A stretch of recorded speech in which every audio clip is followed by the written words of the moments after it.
రోజు అసెంబ్లీలో చర్చ జరగాల్సిందే, అసెంబ్లీలో పూర్తి వివరణ రావాల్సిందే. అయితే ఇందులో బీజేపీ కూడా ఇంటర్వ్యూన్ అవుతుంది. బీజేపీ నుంచి పాలశంకర్ గారు మీరే చెప్తారు. ఈరోజు సరే అసెంబ్లీలో కొంత చర్చ జరుగుతుంది, కానీ ఇప్పుడు జరుగుతున్నటువంటి చర్చ అసలు ఇంతకీ కేఆర్ఎంబీ పరిధిలోకి మన ప్రాజెక్టులు పోయాయా పోలేదా, బీఆర్ఎస్ చెప్తున్న మాట నిజం అనుకోవాలా లేక అధికార కాంగ్రెస్ పార్టీ చెప్తున్న మాట నిజం అనుకోవాలా, మీ అంచనా ఏంటి? ముందుగా భాను గారికి, అదేవిధంగా మిగతా ప్యానల్లో ఉన్నటువంటి పెద్దలకు, మురళి గారికి, మీకు అందరికీ కూడా TV9 ప్రేక్షకులకు నమస్కారం.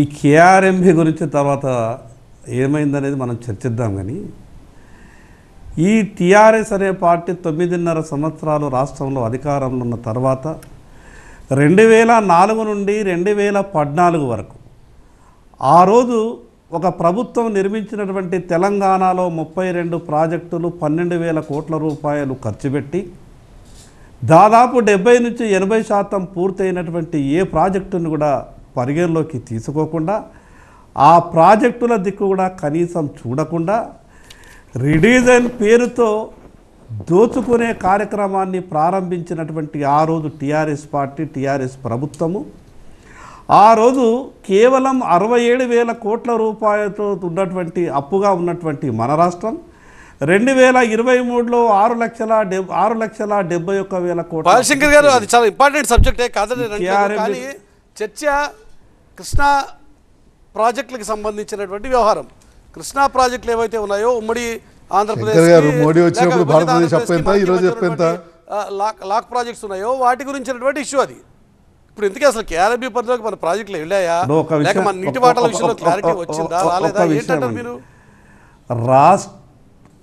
రాష్ట్ర పరిస్థితి ఏమైంది అని అంటే ఈరోజు ఈ రెండు రాజకీయ పార్టీల వల్ల, కాంగ్రెస్ పార్టీ వల్ల, టీఆర్ఎస్ పార్టీ వల్ల పెనం మీదకి వెళ్ళి పొయ్యిల పడ్డట్టు అయిపోయింది.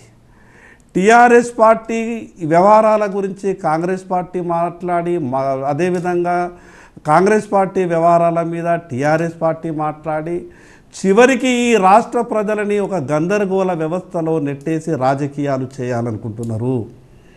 ఈరోజు కూడా రాష్ట్ర ముఖ్యమంత్రి గారు కూడా కొన్ని వాస్తవాలు ప్రజలకు చెప్పాలా. కేవలం రాజకీయ మాటలు మాట్లాడి మేము ఈ ప్రభుత్వంలో కొనసాగుతామనంటే ప్రజలు క్షమించరు. వాస్తవంగా టీఆర్ఎస్ పార్టీ చేసినటువంటి గందరగోళ విషయాల మీద అసెంబ్లీలో చర్చ జరగాల్సిందే. టీఆర్ఎస్ పార్టీ చేసినటువంటి ఈ రాష్ట్రానికి నష్టాల మీద చర్చ జరగాల్సిందే. ఎవరైతే తప్పు చేసిండ్రో వాళ్లకు శిక్షలు ఖరారు కావాల్సిందే. కానీ కేవలం గత ప్రభుత్వం చేసినటువంటి విషయాల మీదనే మేము మాట్లాడతాం, కానీ మేము ఏం చేసేటటువంటి పరిస్థితుల్లో లేవు అనే విధంగా గౌరవ ముఖ్యమంత్రి గారు మాట్లాడుతున్నట్టు అనిపిస్తుంది. ఎన్నికలు సమీపిస్తున్నాయి, పార్లమెంట్ ఎన్నికలు సమీపిస్తున్నటువంటి సందర్భంలో పక్కా పార్లమెంటు ఎన్నికల వ్యవహారం కొరకే మాట్లాడుతున్నాయి ఆ రెండు రాజకీయ రాష్ట్ర ప్రయోజనాలకు సంబంధించిన కాంగ్రెస్ పార్టీకి. రాష్ట్ర ప్రయోజనాల్లో మన రాష్ట్రానికి సంబంధించిన విషయం అండి, ఈ రాష్ట్రానికి ఏ రోజు కూడా ఒక క్లారిటీ రాకుండా కేఆర్ఎంబీ పరిధిలోకి మన ప్రాజెక్టులు వెళ్ళిపోతే రేపటి నుంచి ప్రతి అంశం మీద నీళ్లు వదలాలన్నా లేక బంద్ చేయాలన్నా, కరెంట్ జనరేట్ చేయాలన్నా వద్దన్నా మొత్తం కేఆర్ఎంబీఏ చూసుకునే పరిస్థితి ఉంటుంది. మన వాటామో ఇంకా తేలలేదు. ఇట్లాంటి సిచ్యువేషన్ లో కేఆర్ఎంబీ పరిధిలోకి మన ప్రాజెక్టులు పోయాయంటారా పోలేదంటారా? అనధికారికంగా ఆ విషయాన్ని కూడా రాష్ట్ర ప్రభుత్వం స్పష్టం చేయాలి, కేంద్ర ప్రభుత్వం స్పష్టం చేయాలి. అనధికారికంగా ఈ రాష్ట్ర ప్రభుత్వం కూడా ఈ 2 నెలల కాలంలో ఏ విధమైనటువంటి ట్రాన్సాక్షన్ సెంట్రల్ గవర్నమెంట్తో చేసిందో వాళ్ళు క్లియర్గా చెప్పాలా. కానీ ఊహాగానాల మీదనే చర్చలు జరిపి రాజకీయ విమర్శలు చేసేటటువంటి ప్రయత్నం చేయడం అది కరెక్ట్ కాదు. అది రాష్ట్ర ప్రభుత్వం స్పష్టంగా చెప్పాల్సిన అవసరం ఉంటుంది.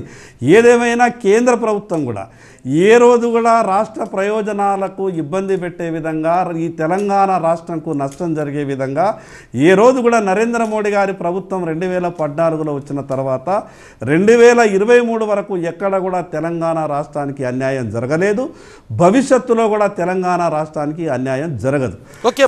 రెండు పార్టీల ఆలోచన విధానం ఏంటి అంటే, ఒక్క నిమిషం భానుగారు, ఇక్కడ జరుగుతున్న చర్చ అంతా కూడా ఇది రాబోయే పార్లమెంట్ ఎన్నికల కోసం మీరిద్దరు అధికార ప్రతిపక్ష పార్టీలుగా, ప్రధాన ప్రతిపక్ష పార్టీగా ఉన్నటువంటి మీరు, అధికార పార్టీగా ఉన్న కాంగ్రెస్ కలిసి ఆడుతున్నటువంటి నాటకం మాత్రమే అన్నది బీజేపీ అబ్జర్వేషన్. మీరేమంటారు?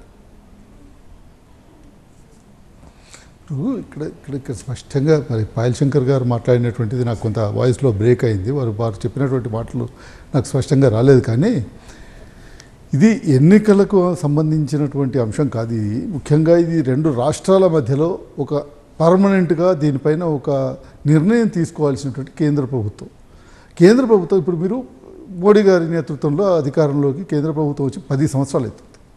కృష్ణా వాటర్ మీద ట్రిబ్యునల్ వేయడానికి 10 సంవత్సరాలు ఎందుకు పట్టింది? ట్రిబ్యునల్ వేయాల్సిందే కదా. 10 సంవత్సరాలుగా కాలయాపన చేస్తూ 10 సంవత్సరాలుగా ట్రిబ్యునల్ వేయకుండా ఒక ట్రిబ్యునల్ అపాయింట్ చేయడానికి 10 సంవత్సరాలు తీసుకుంటే ఆ ట్రిబ్యునల్ రిపోర్ట్ ఇచ్చేది ఎప్పుడు? ఆ ట్రిబ్యునల్ మళ్ళీ ఆ ఇచ్చినటువంటి రిపోర్ట్ను అమలు చేసేది ఎప్పుడు? ఈ 10 సంవత్సరాలు దానికంటే ముందు 10 సంవత్సరాలు కాంగ్రెస్ అధికారంలో ఉంది. ఈ రాష్ట్రాలన్నీ కొట్టుకు చేస్తున్నా కూడా వీళ్ళు చూస్తూ ఎంజాయ్ చేస్తున్నటువంటి పరిస్థితి కనబడుతుంది.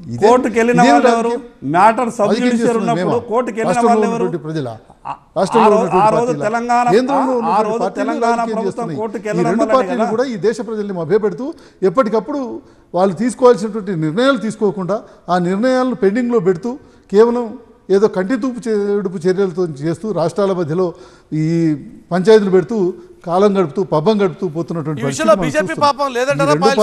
కేంద్రంలో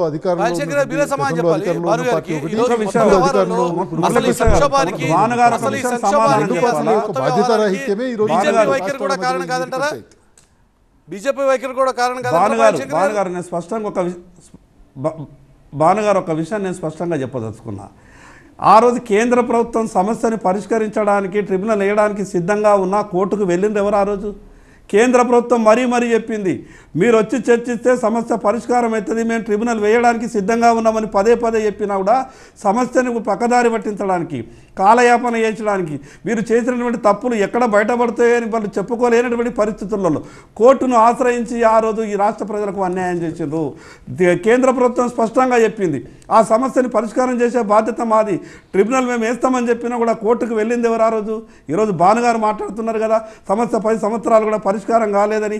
సమస్యలు ఎన్నో సమస్యలు ఈ దేశంలో 75 సంవత్సరాలుగా పరిష్కారం కానటువంటి ఎన్నో సమస్యల్ని పరిష్కారం చేసినటువంటి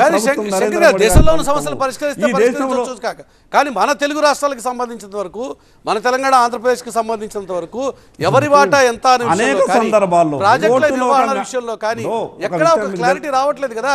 మొన్నటి రోజునే చూసాం ఎన్నికల సందర్భంలో. మురళి గారు మీకు ఒక విషయం ఎన్నికల రోజున ముందు రోజు ఎన్నిక జరగబోతుండగా, మర్నాడు ఎన్నిక జరగబోతుండగా ముందు రోజు రాత్రి ఎంత హై టెన్షన్ సాగర్ మీద క్రియేట్ అయిందో చూడలేదా? ఆంధ్రప్రదేశ్ నుంచి వాళ్ళ పోలీసులు వచ్చారు, తెలంగాణ నుంచి ఇటువైపు పోలీసులు వెళ్ళారు, ఇద్దరు కలిసి సాగర్ మీద ఒక ఉద్రిక్త వాతావరణం. ఆ రోజు ఇష్యూ తేల్చాల్సిందే కదా.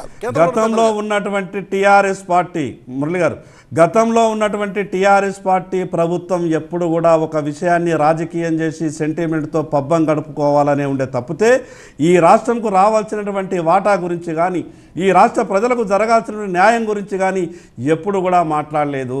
కేవలం రాజకీయాలు చేయాలా, సెంటిమెంట్ రగిల్చాలా, దాని ద్వారా అధికారాన్ని చెలాయించాలన్న ఒక ఆలోచనతోనే టీఆర్ఎస్ పార్టీ ఉండే. ఈ దేశంలో ఉన్నటువంటి ఎన్నో రాష్ట్రాల సమస్యలు పరిష్కారం అయ్యింది. ఈ దేశంలో కేంద్ర ప్రభుత్వం అనేక సందర్భాల్లో రాష్ట్ర ప్రభుత్వానికి, ఆ రోజు ఉన్నటువంటి టీఆర్ఎస్ ప్రభుత్వానికి ఎన్నోసార్లు స్పష్టం చేసింది. మీరు రండి, ఒక విషయం చెప్తారండి మురళి గారు, ఈ రాష్ట్ర ముఖ్యమంత్రి గారికి రాష్ట్ర అభివృద్ధి మీద ఎంత చిత్తశుద్ధి ఉండనో, స్వయాన ప్రధానమంత్రి తెలంగాణ రాష్ట్రానికి ప్రారంభోత్సవాలకు శంకుస్థాపనలకు వస్తే ఈ రాష్ట్ర ముఖ్యమంత్రి గారు కనీసం అటువంటి కార్యక్రమాల్లో కూడా పాల్గొనలేదు. ఇది భారతదేశంలో మొట్టమొదటి ముఖ్యమంత్రి ఒక ప్రధానమంత్రి అభివృద్ధి కార్యక్రమాల్లో పాల్గొనడానికి రాష్ట్రానికి వస్తే పాయల్ శంకర్ గారు ఆరోపణదే.